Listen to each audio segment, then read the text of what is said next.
You know how earlier today we were talking about the Menendez show? Yeah, on Netflix. I figured this would make you happy because I haven't stopped listening to it all day. Yeah. What you got? I can't hear it. You can't hit it? Yeah. Come on now. Yeah. You feel Yeah, like that's better. what is it, Eric? It's Milli Vanilli.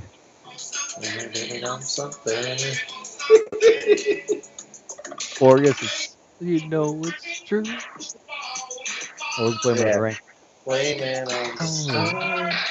Hello, and thank you very much for downloading this most recent episode of Movie Guys Podcast. You can download many more episodes at movieguyspodcast.podbean.com. Eric, you won, bud. This episode is for you. For those who are downloading, wondering why we are reviewing a movie that came out in February, behind the scenes here, Eric has been pushing me to review this movie all year. Since it's towards the end of the season, I decided to give in. Today, we're talking about Bottoms, exclusively on Amazon Prime. Eric, how the hell you doing? I'm very excited to talk about this. A movie came out last year, by the way, 2003, I think, right? 2023? Seriously? I thought it was okay. Oh, did I say 2003? Yeah, 23. Yeah, that's what it says on here. And I'm excited. I've always been excited to talk about this. I've been trying to put this on the schedule for a long time just because in our talks about movies, not often do we get to talk about comedy. We mentioned it during the Harold and Kumar one that it's harder and less frequent to get a funny comedy movie in today's day and age. I don't know if it's just because you got to be careful of what's being said around which audience. That's the other thing too, is who's it for? The content of it is as well. It's harder and harder to do, it seems, but it we're gonna get some more. I know that Ben Stiller's gonna come back into the mold and get some more. I think people were tired with a lot of the other comedy actors as well too, and I don't know. It just seems like it's harder to get a movie that's really praised. I feel like this movie, Bottoms, is going to be one that will become a cult classic if it's not already. Yes, I would agree with you. This is going to be a cult classic if it's not already. But also, I feel this is the genesis, beginning of new age comedies. This movie's raunchy. One would argue this is raunchier than American Pie, which was at the time the raunchiest sex comedy out there, right? Oh yeah, it's very crude. This is exactly how these Gen Z kids, I imagine, talk to each other. Yeah, I think the big appeal of this movie is not just because of its content and how crude it is, but that everyone in the movie is like this. Whether it be the students who portray the story or are acting out the story versus the teachers and the adults who are supervising them too. Everyone is in this crazy, loony, exaggerated world. Everyone's dropping F bombs. Everyone's just not where they're supposed to be. And it's obviously a comedy because of it. Yes, a satire. So go with me on this one. So there was a movie that I couldn't help to think about watching this, okay? And I just brought up Gen Z, so I'm going to bring it up again, right? I feel, here's the statement, that this movie could be Gen Z's Napoleon Dynamite. Okay. Keep going. Okay, and I'm only saying this because of the comparisons of certain things that I noticed. I watched Napoleon Dynamite probably a year ago, the first time in years, and that movie stands the test of time. Like, are you in the 80s? Are you in the 90s? Early 2000s? You don't know, right? It's kind of like this Land of the Lost kind of world with Napoleon, right? This movie, I kind of feel the same way too. There's a scene where one of the football players, the right-hand man, has a pink razor, Motorola razor. If for those that actually everybody knows what that is because it's coming back. They're coming back. Like, right? That this world seems so lived in. This world seems so also excluded, if that kind of makes sense. It's kind of like that same world to me, where it's real life, but it's not. Yeah, in a world where in a age, excuse me, where every movie that comes out is being compared to something else, it's hard to Right. do something on their own. And I think this movie was just so all over the place that it's hard to pinpoint one movie that it's copying. No, it's not cop. Yeah, Or no, I'm not. that it's inspired from, or one movie that you can compare it to. Absolutely. Look, I'm gonna show my hand and say that I thoroughly enjoyed this movie. I didn't think I would. This is something that I've been waiting all year to review because I don't want to review it. I had no interest in it. Right off the bat, when I press play, these two friends are the most foul. I thought you and I were bad. Yeah. I mean, these two are. Whoa! They talked exactly like I did in high school. Exactly. Regardless that they're 29 years old in real life. But no, I really enjoyed their banter, and I enjoyed their friendship. There is critiques, but critiques I forgive. Like for example, the white friend. What's her name? PJ. PJ. PJ don't look no 17. PJ looks haggard. Oh That yeah, actress. she looks a bit worn. That's Rachel Sennott. Am I pronouncing that right? I don't know. We butcher names all the time on this. Right. But she is one of the writers of this movie, who also stars in the movie. Now her friend. What was the friend's name? Josie. Josie. Josie. Now Josie's 29 in real life, but she looks like she could be a high school senior. She has kind of that baby face. She definitely nerded out here, by the way, too. Played by Ao Edebiri. Again, screwed up the names. Yeah. I apologize to everyone involved. But no, that was her critique of mine. My wife even said that. She goes, "Wow, like PJ." She was like, "Wow, PJ's eyes look like they have bags. Like she looks like she's lived already. She doesn't look like she's an 18-year-old senior." But yeah, we're in this school. I don't even know the name of the school, but I know the team name is the Vikings. And kind of mean girlish, right? Kind of like your American Pie-ish, where you definitely have segregation. I didn't know that was a thing with Gen Z. I thought they all were cool with each other. I guess not.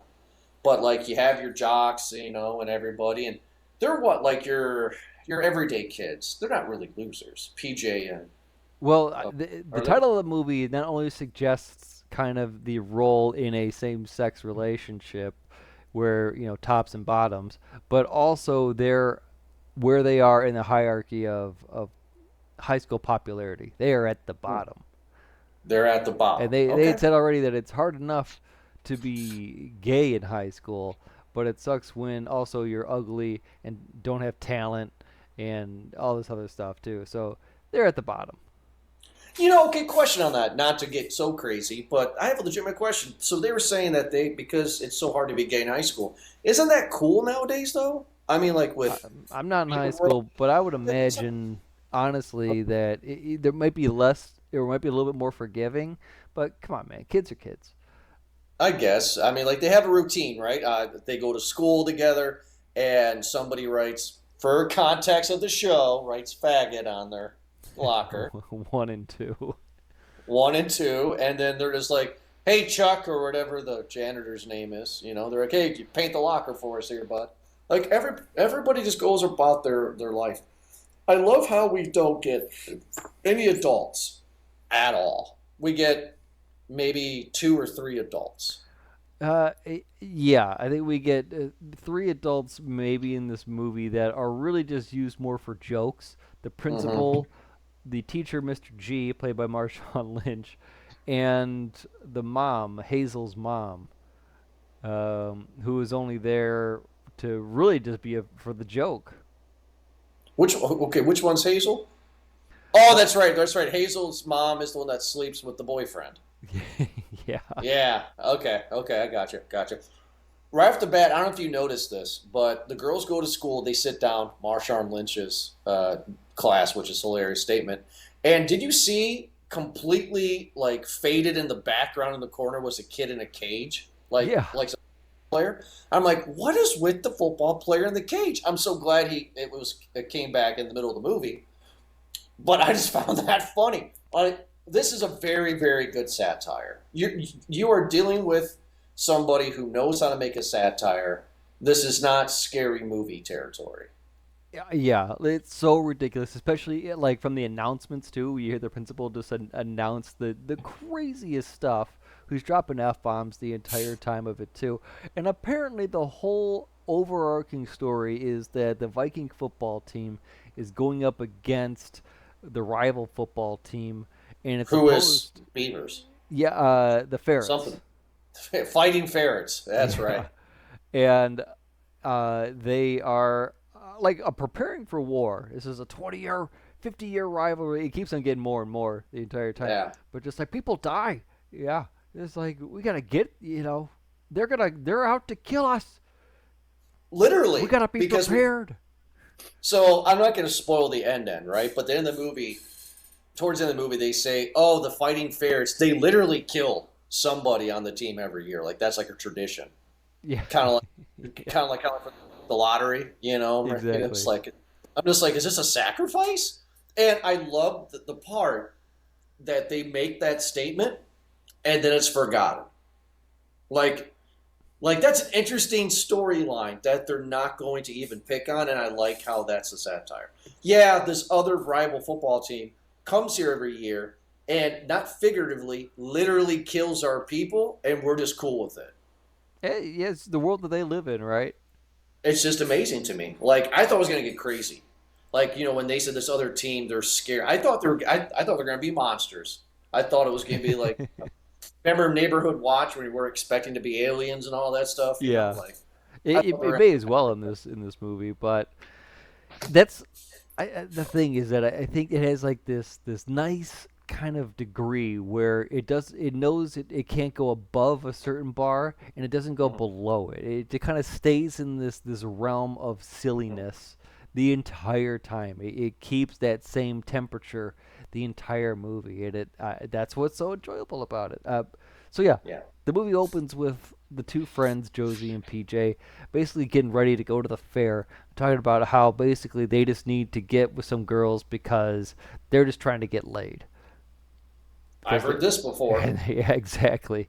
I like how it's the role reversal, a gender flip, where instead of it being the guys, we're gonna go out and get some sex. Tail. From people. It's two girls that are trying to two lesbian women trying to do it, and it's just like, all right, well, how are they gonna do this? And they go to the fair, and we get to our first run-in with all the ridiculous characters that are in this movie. That's right. Their one friend whose mom ends up banging the boyfriend. That's Hazel. Hazel, man, I don't know if it's a Stranger Things thing. I don't know what's going on in pop culture, but I've seen young women wear this hairstyle, and I call it the Ripley effect from Aliens. Sure. I mean, it's my thing. I don't know. I just noticed this is a thing going on. But I really liked Hazel. Like, I liked her look. She was kind of like from the set of It. She was like an extra in the background of It. Yeah. She just looked like that she was meant to be here. And then this is where we meet the love interest, right? Who's the Asian girl? What's her name? The head cheerleader? Isabel. Isabel, who... Isabel and Brittany are the girls that PJ and Josie are trying to get with. Josie, yeah. Josie's all about Isabel, Josie wants Isabel, yeah. And then Brittany, whoa, that girl is tall. Jeez. Yeah. That girl should play for the NBA. She's out of everyone's league, by the way, too. I mean... That should have been Caitlin Clark role. That girl's tall. Yeah. She is probably wearing platforms as well, too. But she is a tall glass of water. Yeah, she is. And, we get to meet her characters. We get to meet... the who's, the who's nots, what's the point of the movie. But after the whole fair scene, this is where, because I don't know what movie I'm in yet, right? I press play, they're rude, they're crude. Nothing really outlandish happens yet at this point. But as soon as the next point that I talk about comes up, I knew what movie I was in. Where the boyfriend was fighting with Isabella. She gets in the car. This was the girl at the Bottoms, the group The Bottoms. There we go. Yep. This was right?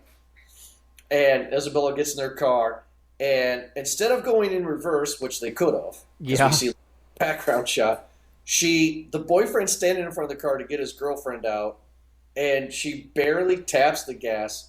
Does it? Just touches his knee. Yeah, basically. And he falls down screaming, and his right hand man's like screaming at the heavens, "Why?" And I look at my wife and I'm like, "Oh, this movie's great." She goes, "Well, this is." Up to that point, I was like, "I don't know what I'm doing yet." But up to this point, I'm just like, "Okay, this is a satire. Nothing is to be taken seriously. Everything is a joke. This is some buttery popcorn. Let's have some fun." Yeah, because up until then we had just the banter going back and forth, just the dialogue going from everybody, and verbally just kind of getting the jokes that way, which was pretty fun. Right. But then at this point we get the physical humor. We get the absurdity of how just silly and corny this movie is going to be. And this one of many, by the way. There's so many details in this movie that, and just the littlest ones that really make it, like how the fact that football players the entire movie wear their football uniform and pads. Yeah, yeah. The boyfriend, when he comes out of the bedroom from banging Hazel's mom, still has his shoulder pads on. I love it. And I played football. I'm sure you did too, right? Or you're right. But shoulder pads are big and bulky, right? Shoulder pads are, yeah. I've not Right. played high school or any sort of school football. I've only played backyard football. But listen, okay. listen, I've wear some pants. They Yeah. are, yeah. Right. And I love the joke, the subtle joke too. Not only were they never taking off their uniforms, but the right hand man of the quarterback or whoever had a book bag on over his. Yeah. How does that happen? Yeah, so I definitely knew what movie I was in at that point. So what? They go to school the next day, right? And Everyone's looking at him because, she nicked the quarterback's knee. yeah, everyone's like, "Oh my God, that's the girl, who who beat up Jeff." That's what it was. Yes, who beat up Jeff. I want to talk about Jeff. I feel bad for the actor who plays Jeff. Truly, you know why I feel bad for this guy? Why is that? Because this guy's never going to act again. I mean, like, and if he does, this is. I mean, he has such horse teeth. He's so pretty, right? He's just like, like that kind of teen sex comedy guy. That he's not. No, he's working. Oh boy, is he working!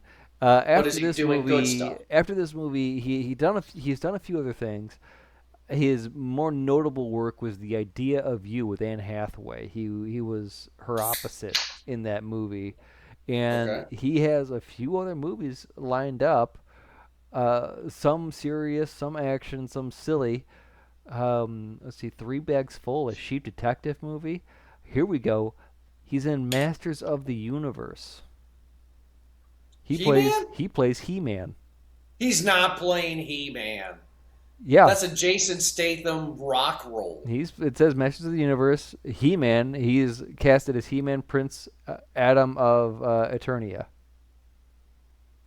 So he's not He-Man, Listen, this right? Or this is, could or be. is that he? I would imagine. I don't know if this is live action. I would imagine this might be a Right. cartoon or a CGI kind of movie rather than it being a live action, because we've seen this guy's body. He's you want a bulk body rock type to play a He-Man, right? Right.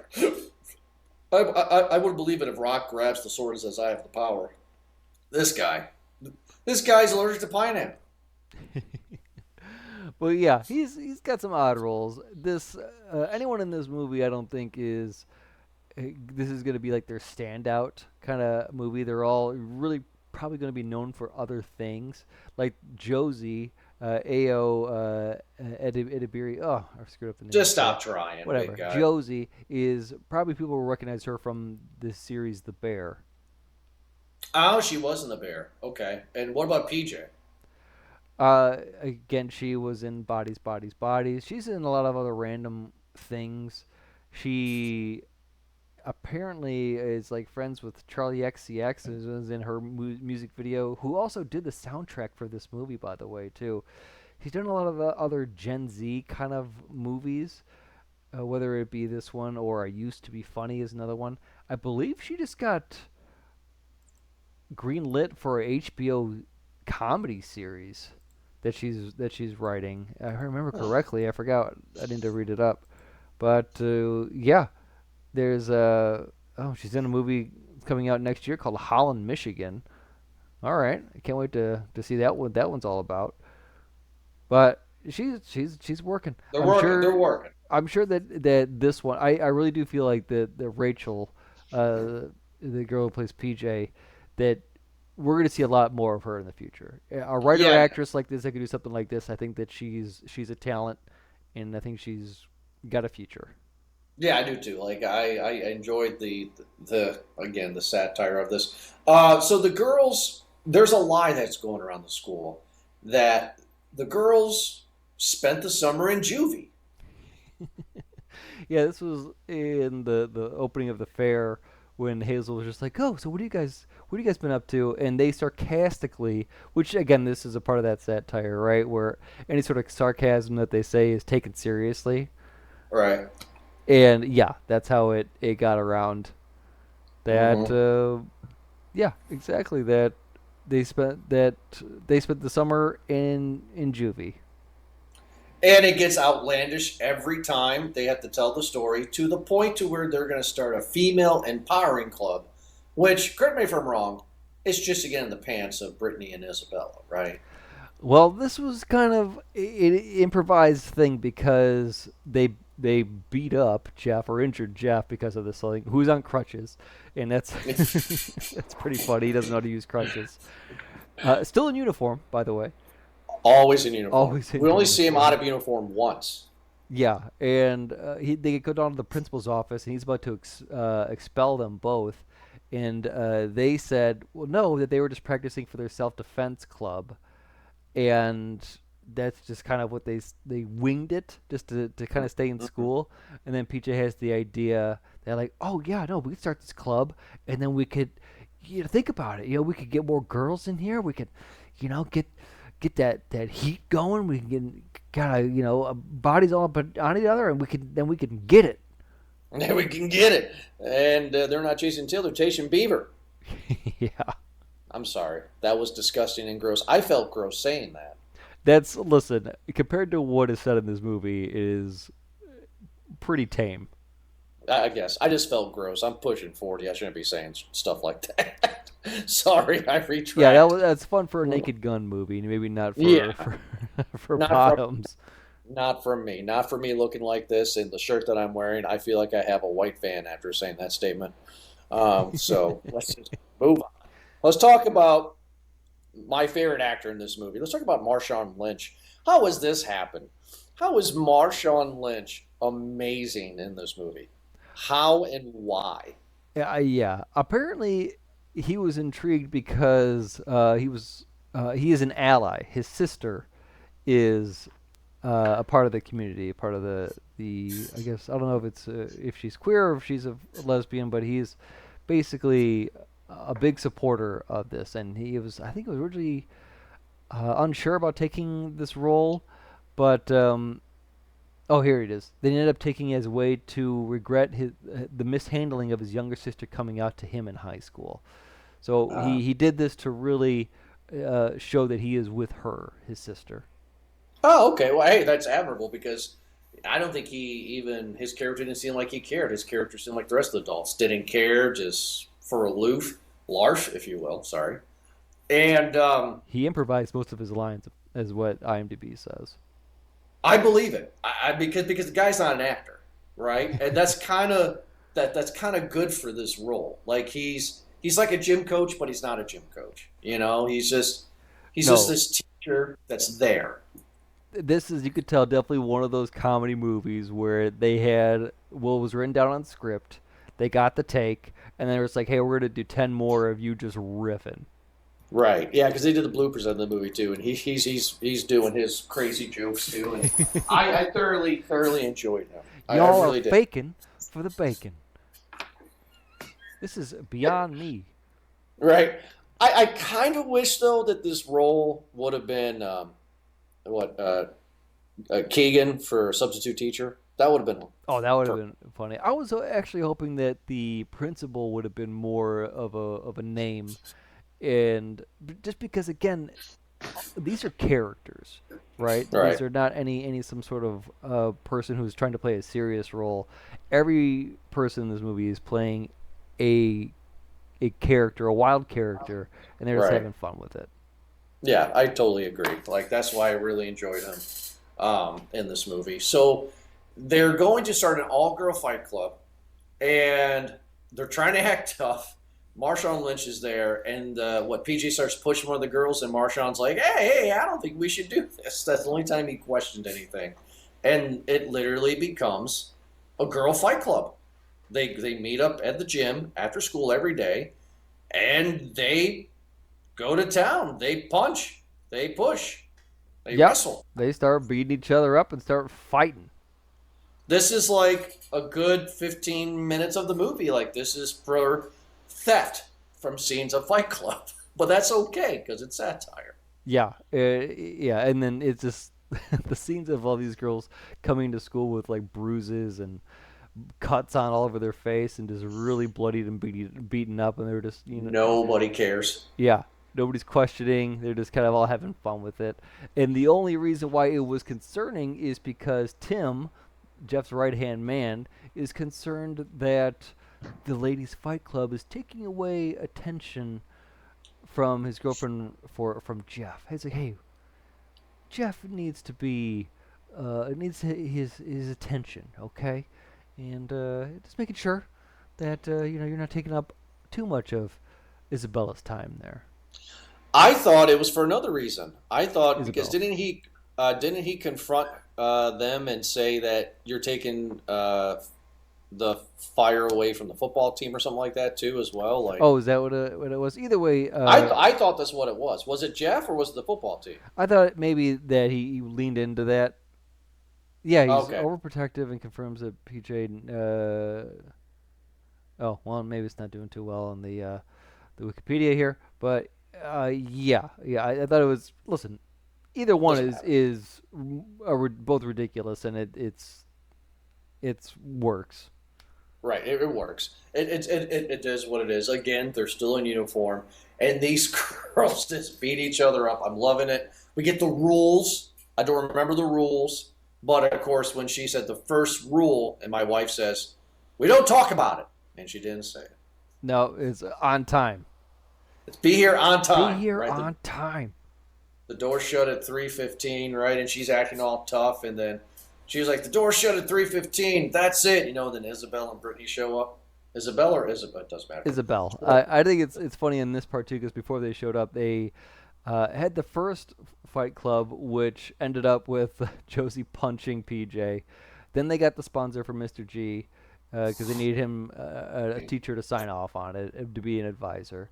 And then the second meeting that they had, because obviously the girls are talking about it and things like that. So there's more girls that are coming up there. And PJ is such a character, man. The first time she walks in, just like, oh, look at these girls are all sixes at best. Like, Yeah.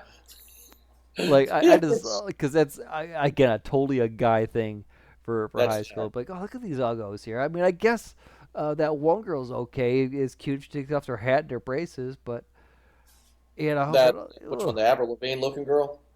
the one who's yeah, exactly, the one who was screaming about her stepfather.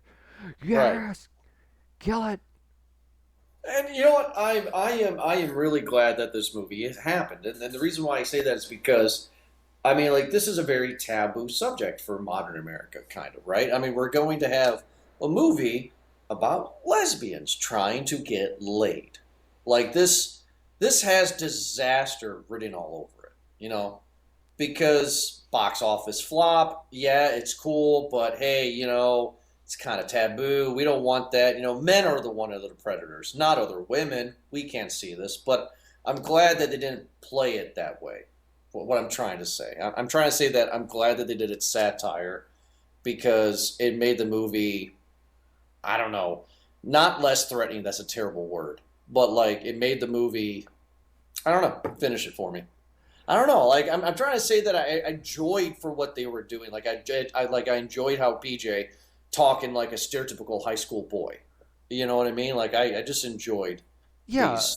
I guess it wasn't taken as seriously because nobody assumes that a lesbian, let alone two, would be on the hunt, right, for some tail, as you had said. Yeah. So it's in that realm of unbelievable kind of a story where people are just like, okay, well, even from the start, it just seems like so silly that we're not going to take it seriously, and so it gets away with it. Whereas, like, if it was something else, that realm of like, if it was that they were guys, like, oh, this is creepy. You know, this is very kind of a cringy, rapey, whatever the hell you want to put into it, just because it's just like, it seems like not a good time, to talk about that, because it's going around serious subjects, whereas again, everything about this movie is not serious at all. May I say, since you said that, and then I want to get back on it. I just a segue, because it's something I've been seeing on Reddit and on TikTok and YouTube Shorts. But people are starting to get pissed off at American Pie, and it's because of the Nadia scene. She was undressing in his room with the webcam. People are upset about that. Oh yeah, sure. But my question is, should that scene be in this movie? Again, would that take it that's away? a good way to compare that, because it does seem like in that scene of American Pie that something that probably happened or happens, right? Like, that's something where people would believe, no matter how ridiculous or silly that the writers intended or the actors intended it for it to be. It's so believable that you can't make it comedy. Whereas this, where it's two girls like beating each other up in efforts to get a girl on top of her, it doesn't seem like it, not to say that it would never happen, but maybe it probably will after this movie. I want to just put a pin in this. I'm actually glad it didn't. That's why. Because I was waiting for the Nadia scene. You know what I mean? I was waiting for the boobs, all that stuff. Again, there's that bar. There's that happy medium right there. Right. You can't show gratuitous, or just meaningless boobs in a movie like this, just because it kind of takes it away. Yeah. 100%, yeah. So that's why, because I was nervous, right? Because these girls were fighting. We had that montage of them fighting, becoming friends. I was like, oh no, man, we're gonna have a Nadia scene. It's gonna take me out of it. But like, I'm glad they didn't. So the middle of the movie is Hazel, one of their friends, who says that she's one of the founding members of the Fight Club. Mom, really, really rich mom, is banging Jeff with the shoulder on and a glorious Speedo. Yep. And Hazel just accepts it, moves on, and this is where the girls find the opportunity to tell Isabel that Jeff is cheating on her. Yes, exactly. And Isabel, right? Isabel, yes. Isabel calls him out in the lunchroom. He's like, "Are you cheating on me?" And he's just like, "Well, yeah, it was your sister, like 3-4 times. No, no, baby, no, right?" And then this is where the love affair of Josie and Isabel start, but not before Hazel blows up the dude's convertible. Yeah, these are all great scenes, especially when Jeff or when Hazel is behind Isabel and trying to call him out, and he's like, "Shut up, nerd! I banged your mom." Shut up! I banged your mom. Oh, yeah. Like, so I googled Whoops, this, right? I didn't mean that. Yeah, I didn't mean it. I googled the locations, and I found that this movie was filmed entirely in New Orleans. Okay. And the reason why I was googling is because of the scene where the girls go to Jeff's house, because it's a joke. But when they're going down Jeff Street, it's a normal street. It's not a fancy street. And when they have the big long shot of his gigantic mansion, all the houses around him look like my house. Yeah.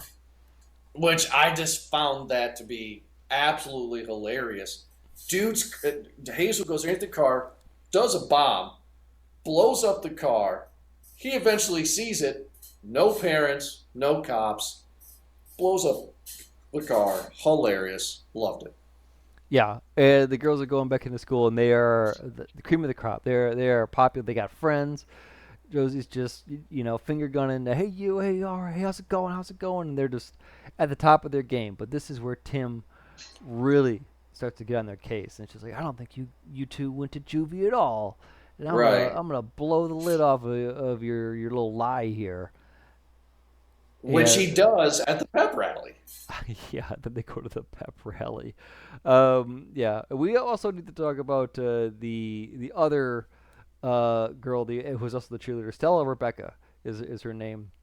Okay. Who, when they did like the car wash fundraiser, and there's a bunch of old men who are waiting around, and they're selling panties to them. And that was so true and uncomfortable at the same time. Again, like there's the uncomfortable truth that's turning into comedy, right? Like Yeah. because that is kind of believable, but again, it's at the expense of old, kind of creepy white men. So Yeah, I shouldn't say it's all creepy old men, but who was it? Was it Isabella? She showed up with like a box, and she was like, for some reason, they just want to buy my underwear. Yeah. And it's all in Ziploc bags individually in a bag. So at the pep rally, everyone's all hyped up. The football guys go up there, yeah, football. All right, cheerleaders, do your thing. The cheerleaders go out there, and all they basically do is just dump water over Stella Rebecca. She jumps up and down, and she goes, woo, football. Yeah, that's what I really liked. I was sitting back in my chair, right, and I had my moment. I was sitting back in my chair watching the movie, had a beer in my hand, of course. Yeah. And when that scene happened, I looked at Gina, and I was like, I'm gonna sit up and be like, I really like this movie. And Gina gives me the dirtiest look ever. And this is when Ryan says, like, hey, Hazel, Hazel's gonna fight pretty much the bear Jew, like this the guy in the cage. The guy in the cage, and oh my God, he F's her up. Like, dude, she held her own. And what I love about the satire of this movie is she gets one on this crazy guy, but then when he hits her, the blood is darker, the blood is flowing more, right? It looks like legit. And I loved how all the girls came to her rescue at the end, and he just totally punt kicks her right in the face. And Marshawn Lynch is in the stands, and he's the adult. He's not coming out and stopping nothing. And this is where it gets called out that PJ and Josie no, wait, is this when they get called out that they're liars? Yeah. No, they get called that they're liars yet. They fight because Josie and Isabella have sex after this. No, I think wasn't it before? Well, Josie and Isabella have sex. How about that? Yeah, it was right before this scene that both the girls go back to the houses of their respective interest, right? And Josie and Isabel have sex, whereas PJ and Brittany go back to Brittany's place. PJ tries to put the move, but Brittany's like, whoa, no, I'm straight. I don't like Brittany. Brittany is terrible, by the way. The actress is great in this scene, but the character. She's laying in bed with her. She's just like, oh, I have dainty flirting. Oh, hardcore. I have dainty wrists. You have big, strong wrists. They're giving each other eyes. You ain't gay. Stop it. Now, is Isabel gay? This ain't that question of, because, right? Like, no, I'm just asking, like, is this the character? Do you think Isabel is gay? You probably just say that she's bi. Like, she's obviously going both sides here. I guess so. I guess she plays offense and defense. Here you go. She's top and bottom. Yeah. She was top. There we go. And the girls break up, right? I mean, there's a big falling out. Hazel gets beat up by that guy, and now we get the sad montage, right, where PJ and Josie are trying to find themselves. And yeah, Tim does, after Hazel gets beaten up, Tim does expose them for their lies.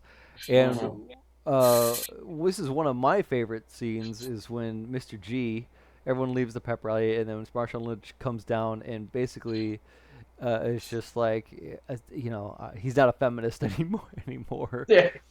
And he does that speech with them. He's just like, y'all don't even know how to do that. Y'all don't know about touching down there and grabbing the back of the neck. It's like what, like, and then Josie's like, should you be talking like that to us? I don't know if you should be talking to us like that. And he was like, shut up, or whatever he does. It's like, it was hilarious. I really enjoyed it. He reminded me of, do you remember, oh God, he's in a lot of Will Ferrell movies, but he was the principal in 21 Jump Street. Ice Cube? No, that was the No, other guy. Ice Cube was the detective. No, he was, he's an actor. He was a Marine. And then, like, his big thing was he was in Anchorman. You know, Pow, I'm going to eat his dick like Kobayashi. Ha! That guy. You know what I'm talking about? No. Really? You don't remember the Catalina wine mixer? That's in Step Brothers? Yeah, in Step Brothers. Oh, Rob Riggle. Yeah, that guy. Marshawn Lynch reminds me of that guy.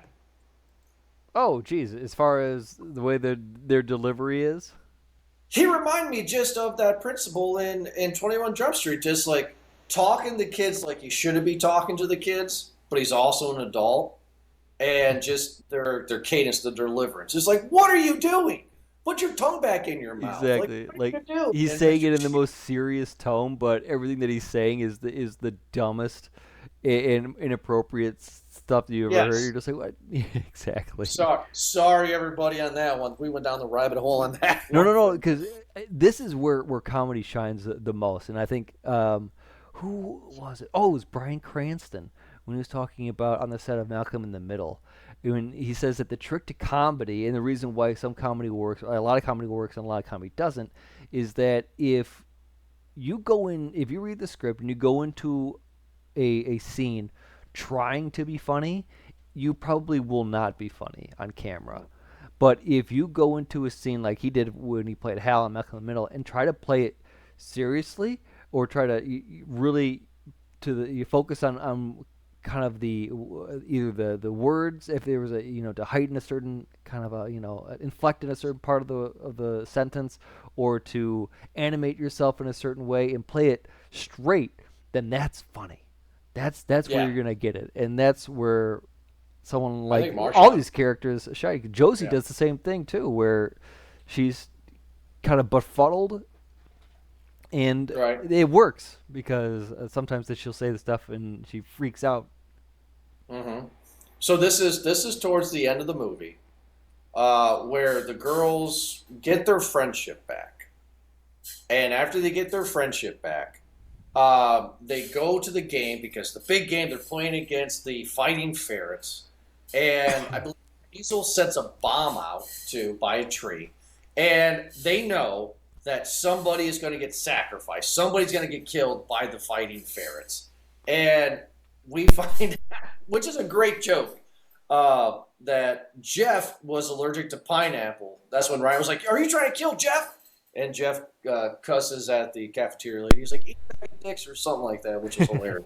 Yeah.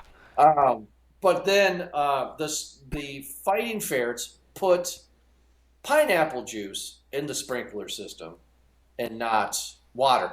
Joke, I don't know if you caught this joke or not, because I'm just me.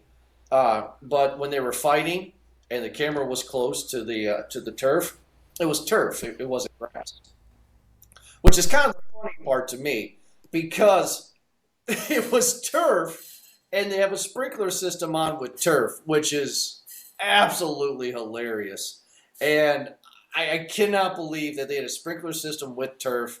Hilarious. Other team shows up, and the other team and them get into a big Game of Thrones battle. Loved it. I loved the battle. But did you get the joke about the turf and the grass? Yeah. Oh, yeah. Listen, all a part of that, too, about how everything about their football team is just so ridiculous, including how all the players who aren't Tim and Jeff exaggerate. So, like, even in the fair in the beginning, when Jeff gets hit in the knee, where he gets beat up, I guess, by Josie, and Tim is running to his rescue, behind him, all the rest of the team are doing, like, parkour off the car. Like, they're rolling, and they're trying to be like, oh, my God. They're trying to, like, make it really extreme to get there. And even in this fight scene at the end, when the team Huntington, I guess the high school is, when they come out and the showdown happens, that team, the Vikings, they stay in the end zone and they do like like one guy faints when yeah. the girl when she stabs a guy. I find it funny too that the opposing football team comes and there's no fans on the opposing side. Yeah, that's kind of silly. And there's less than 10 guys, and it's a football team, and 11 players play on the side. It doesn't matter. And I'm like, oh my God, these are some hard hits. I'm like, are people actually dying? Like, look at that one guy, because the one girl grabs the sword, like the Avril Lavigne girl grabs the sword, and the guy the sword. So I'm like, are people dying? And this is when they find out that the sprinkler system with turf is pineapple juice. That's how they're going to kill Jeff. Yeah, that's yeah, exactly. They try to distract everybody to get this going, but yeah, then they find and Josie picks up Jeff and carries him off the field while this is all happening. Which is ridiculous because I don't know how tall that actress or big that actress is in real life, but she seems on the shorter side. She ain't picking up Jeff.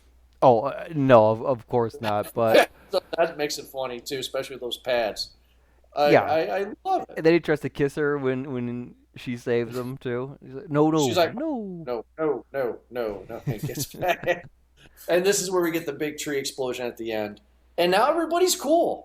You know, that this world has completed. Everybody's cool. Isabel and Josie are a couple? Maybe. I don't know. Yeah, I'd say so. They make out at the end. And poor Josie, I'm sorry, poor PJ, I'm going to retract that. I'm sorry. Because Gina called it. Gina said, oh, PJ and Hazel are going to have together at the end. They do. Yeah. They do. Yeah, you're right. They do make out. They make out, so that could be because PJ never gets the tail like Josie does. Yeah, and then they end up killing the whole football team, which is ridiculous. You killed a guy, yeah. Well, we killed a lot of guys, yeah. We'll process this later, yeah. Brick killed a guy, stabbed a man in the heart with a trident. Like I feel like this movie is going to be like this. This movie's going to be like that. So I hope we're not chasing our tails going around here on a review. Uh-huh. Eric, I am torn. I am in the world of a medium/large. Yeah, listen, so am I. But I'll go first. And in reality, as much as I like this movie, and we'll probably rewatch it later on, and I really do feel like solid that it is a cult classic. And in the last 5-10 years, this is one comedy that I think I would put on the list to say, hey, listen, check this movie out. Not often do we get something like this where it's just all the way silly. There's maybe that one part where it's the down where PJ and Josie are having their little conflict fight. But even then, because Josie goes to see the old babysitter, Rhodes, played by Punky Johnson, in the trailer. And that's where she tells them about how, oh, yeah, no, people die at that football game. I don't know what you're talking about. Yeah, that's just all ridiculous, too. But, again, the movie doesn't really slow down as far as the comedy beats, whereas a lot of other movies would have a moment of, like, pause for a serious, dramatic part or character development. This doesn't seem to have any of it. Is it a large? No. But no, it's a highly enjoyable medium with extra butter on it, man. Like I have really enjoyed this movie. It doesn't deserve a sequel. It doesn't really need to have any other follow up. I would watch another movie written by this actress, by Rachel. I would definitely watch Marshawn Lynch in another comedy. Yeah. Absolutely. I'm sorry, I was gonna say because I know it's your Papa Rain, but I'm glad he did this movie because if he did like a John Cena, Amy Schumer kind of movie, then it would suck. Yeah, you know what I mean. Like he was good in this. Yeah, just in all the little parts in this movie where if it wasn't slapstick or ridiculousness, where like we talked about how Jeff was in the crutches the next day after getting beat up.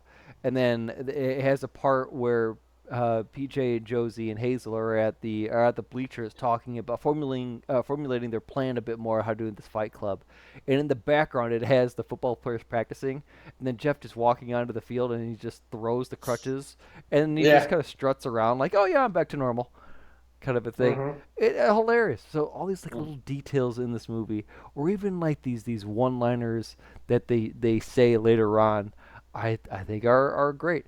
The amount of blood in this movie is ridiculous and unnecessary, but that's why it's funny. It's for everybody. That's for your gorehounds. Yeah, yeah. I just enjoyed this movie, man. But it's I don't know why I can't give it a large as much as I enjoyed the movie. I gave Nice Guys a large because I enjoyed how the two characters bantered with each other. It seemed like those two guys were made for that role.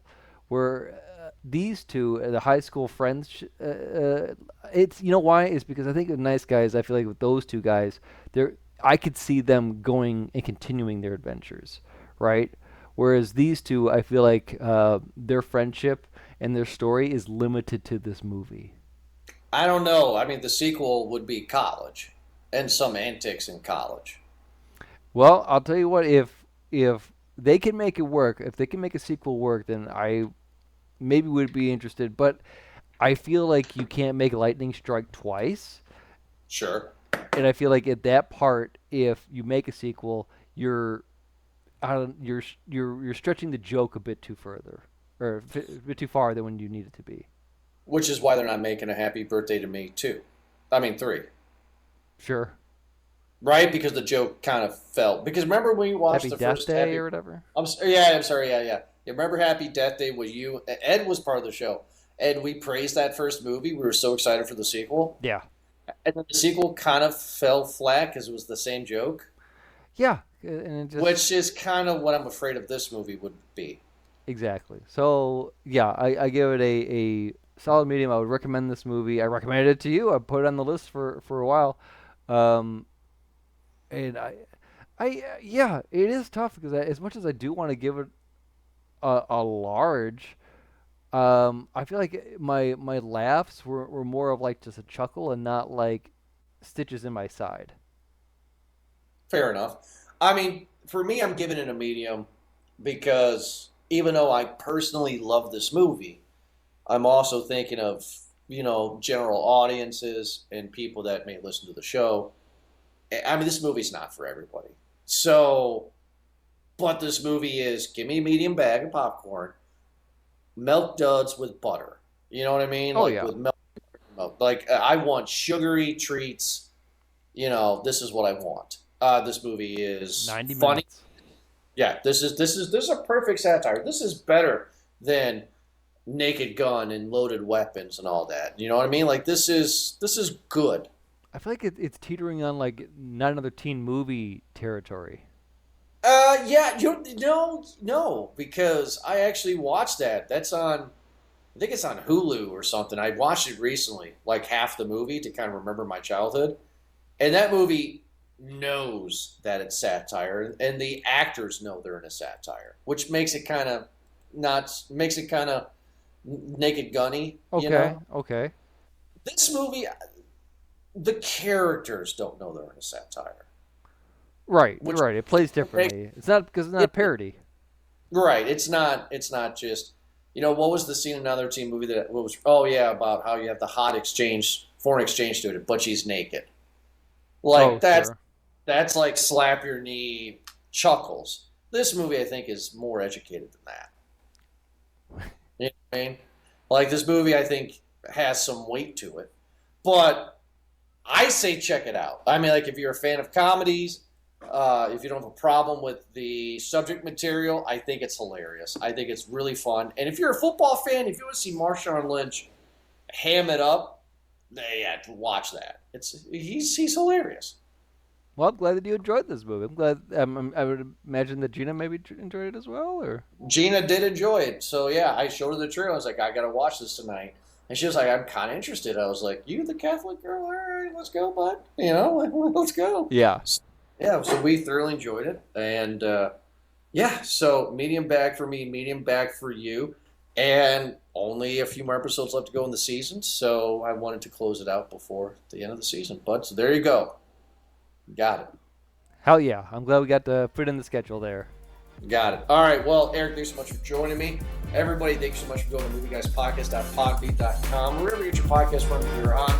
And we'll be back next Thursday for an awesome episode. Have a good night.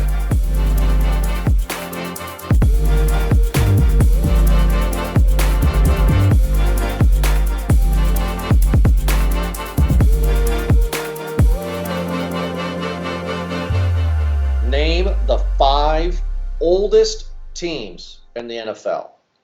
Bonus points if you get the oldest. And the oldest is 1920. The second oldest is 1921. And I'll tell you those two. But anyway, All right. 5 oldest teams. Is the Packers on there? Correct, yeah. I feel like it's going to be a lot of Midwest. That's the number 2 oldest team. Are my Lions on there? Lions are on there, yep.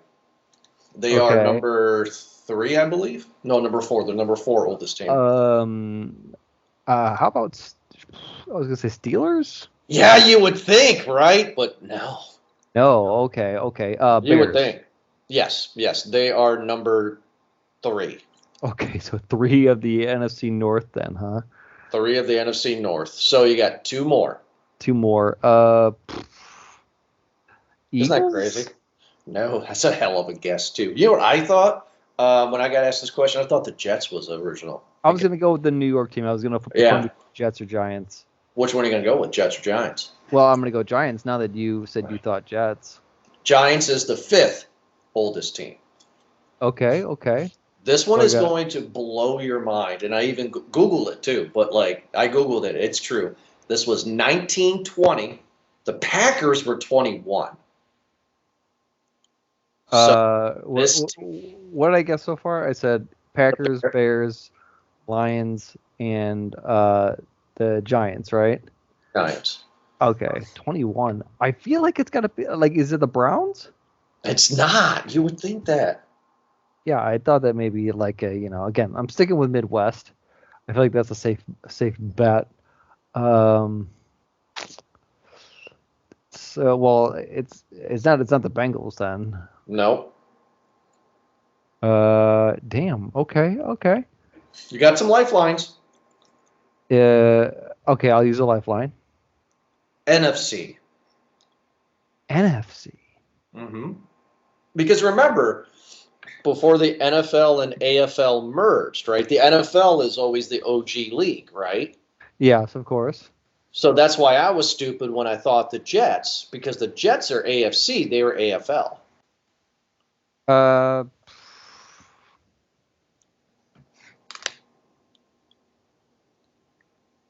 Damn. I'm gonna pull up the. I don't think it's. Them. Pull it up here. Damn. Is it Washington? Great guess, man. But no. It's not the Cowboys. No. Can't be the Cowboys. I guess the Vikings. No. Should We could go ahead and complete the North. Yeah, No. I might as well just complete the North. All right, give me another lifeline if I have one. NFC West. The West? NFC West. This is the oldest ongoing franchise. You know, sometimes because some people will be like, what about the Oilers? Yeah, but the Oilers stopped, moved to Tennessee, and then Houston came in. The Texans. Does it matter if they switch? Kind of. Yeah, so that kind of thing, right? So it's like these 5 are the the longest running franchise. Is it the Niners? No. Yeah, can you believe that? It's not the Niners. Rams then. No. What? The Cardinals? Correct. Damn, that was a 50-50 between Cardinals and Seahawks.